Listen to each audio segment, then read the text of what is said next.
മലയാളികൾ ആകാംക്ഷയോടെ കാത്തിരുന്ന ആ വാർത്ത ഒടുവിൽ യാഥാർത്ഥ്യമായി. ജോർജ് കുട്ടിയുടെ ജീവിതത്തിലെ പുതിയ അധ്യായം തുടങ്ങാൻ ദൃശ്യം 3ന്റെ ചിത്രീകരണം കൊച്ചിയിൽ ആരംഭിച്ചു. വർഷങ്ങൾ നീണ്ട കാത്തിരിപ്പിന് വിരാമമിട്ട് മോഹൻലാൽ, ജിത്തു ജോസഫ് കൂട്ടുകെട്ട് വീണ്ടും ഒരുമിച്ചു.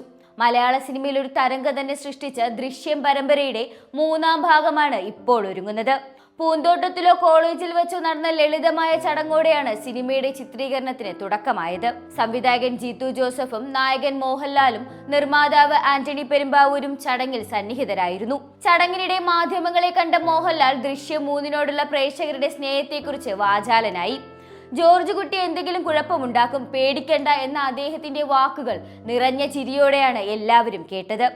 ആ ഒരു ആകാംക്ഷയിലാണ് ഈ സിനിമയുടെ ഏറ്റവും വലിയ ആകർഷണം, അദ്ദേഹം കൂട്ടിച്ചേർത്തു. ആദ്യ 2 ഭാഗങ്ങൾ പോലെ തന്നെ ഈ ചിത്രവും പ്രേക്ഷകർ ഏറ്റെടുക്കുമെന്നാണ് തന്റെ പ്രതീക്ഷയെന്നും അദ്ദേഹം പറഞ്ഞു. അതേസമയം ദൃശ്യം 3 ഒരു സാധാരണ സിനിമയാണെന്നും അമിത പ്രതീക്ഷകളോടെ ആരും വരരുതെന്നും സംവിധായകൻ ജിത്തു ജോസഫ് ഓർമ്മിപ്പിച്ചു.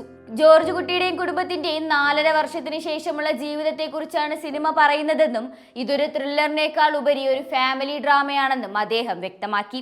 55 ദിവസത്തിനുള്ളിൽ ഷൂട്ടിംഗ് പൂർത്തിയാക്കാനാണ് നിലവിൽ പദ്ധതിയിട്ടിരിക്കുന്നത്. ചിത്രീകരണത്തിന് തുടക്കമിട്ട ചടങ്ങിനിടെ മോഹൻലാലിന് ദാദാ സാഹിബ് ഫാൽക്കെ പുരസ്കാരം ലഭിച്ചതിലുള്ള സന്തോഷം ജിത്തു ജോസഫ് പങ്കുവച്ചു. ഇത് ദൃശ്യം 3 ടീമിന് ഇരട്ടി മധുരം നൽകുന്ന വാർത്തയാണെന്നും സിനിമയ്ക്ക് പുറമെ സമൂഹത്തിന് മോഹൻലാൽ നൽകിയ സംഭാവനകൾക്കുള്ള അംഗീകാരമാണ് ഈ പുരസ്കാരമെന്നും അദ്ദേഹം പറഞ്ഞു. പൂജാ ചടങ്ങുകൾക്ക് ശേഷം മോഹൻലാൽ ദാദാ സാഹിബ് ഫാൽക്കെ പുരസ്കാരം സ്വീകരിക്കാനായി ഡൽഹിയിലേക്ക് യാത്ര തിരിച്ചു. ജോർജ് കുട്ടിയും കുടുംബവും ഇനി എന്ത് ചെയ്യുമെന്ന ആകാംക്ഷയുമായി പ്രേക്ഷകർ കാത്തിരിക്കുമ്പോൾ ദൃശ്യം 3ന്റെ ഓരോ നീക്കവും ഇപ്പോൾ സിനിമാ ലോകത്ത് വലിയ ചർച്ചാ വിഷയമായി മാറിയിരിക്കുകയാണ്.